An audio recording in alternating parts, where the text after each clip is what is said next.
वैसे तो सच्चाई और ईमानदारी की सबसे ज़्यादा तबलीग हम मुसलमान करते दिखाई देते हैं, लेकिन सोशल साइंसेस के एक सर्वे के मुताबिक ईमानदारी के मामले में जापान का शहर टोक्यो का नंबर सरे फहरिस्त है।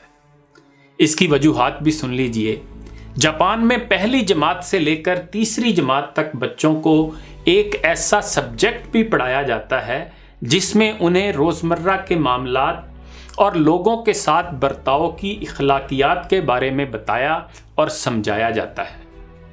यानी बच्चों की इखलाकी तरबियत के लिए एथिक्स और इखलाकियात जैसे मज़ामीन से उनकी तालीम का आगाज़ होता है।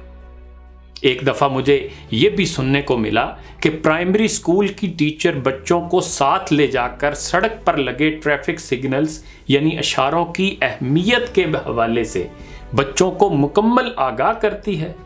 अब जिन बच्चों के जहनों में शुरू ही से ऐसी बातें डाल दी जाएं, वो क्यों कर बड़े होकर ट्रैफिक कवानीन की खिलाफ वर्जी करेंगे।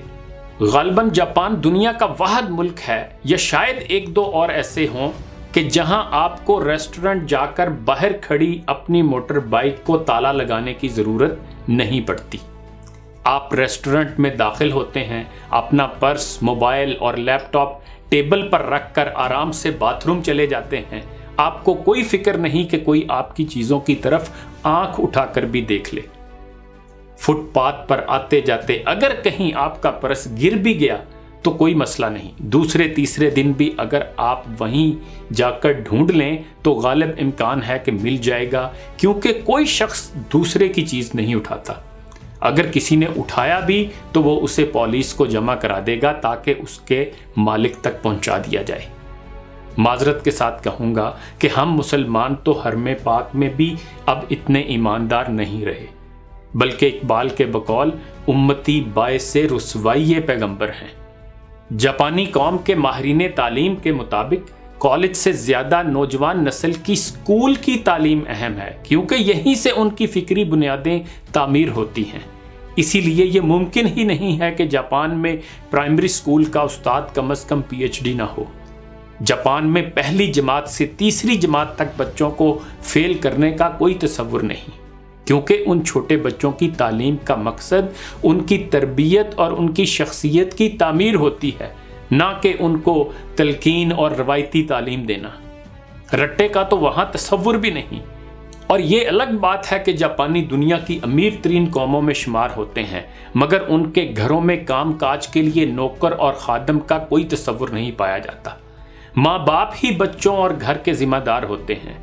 जापानी बच्चे रोज़ाना अपने उस्ताद के साथ 15 मिनट के लिए अपने स्कूल की झाड़ फूंक और सफाई सुथराई करते हैं।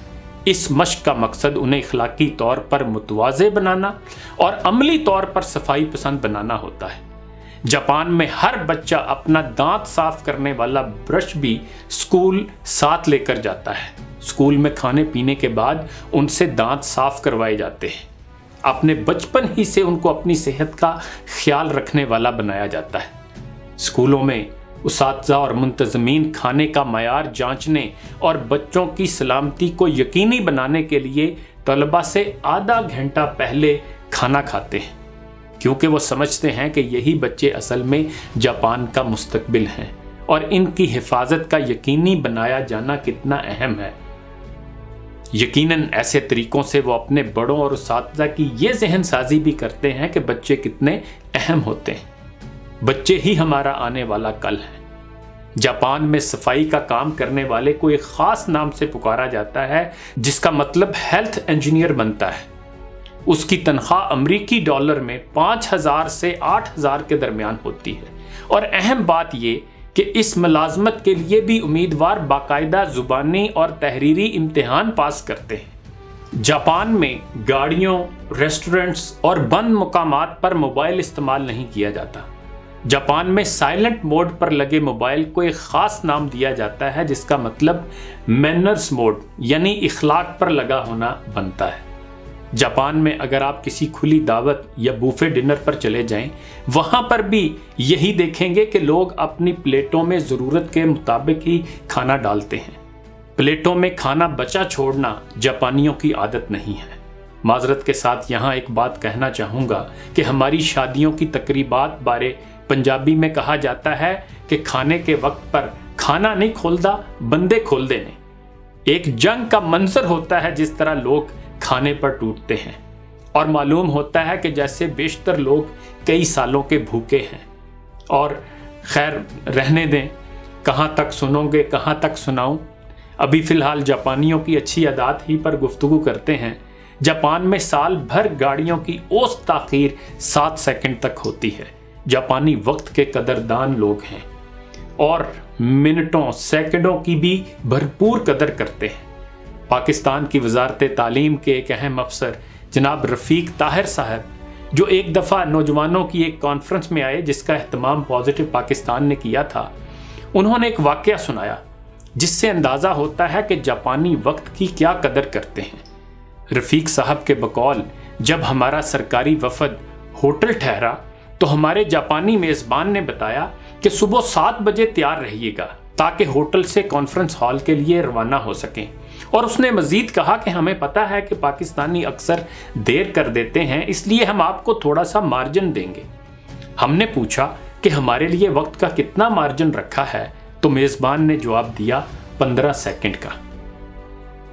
اسی طرح مجھے ایک پاکستانی بزنس مین کے بارے پتا چلا کہ ایک جاپانی نے اس کے ساتھ صرف اس لیے بزنس شروع کرنے سے انکار کر دیا کہ یہ پہلی بزنس میٹنگ پر بروقت نہیں پہنچا تھا۔ اور آخر پر ایک بہت ہی اہم بات سن لیجئے، اور وہ یہ کہ جاپانی امیر نہیں ہیں۔ دنیا کے 100 امیر لوگوں میں ایک بھی جاپانی نہیں ہے۔ زندگی بہت سمپل ہے، سادہ ہے، سادگی میں آسانی ہے، حسن ہے، برکت ہے۔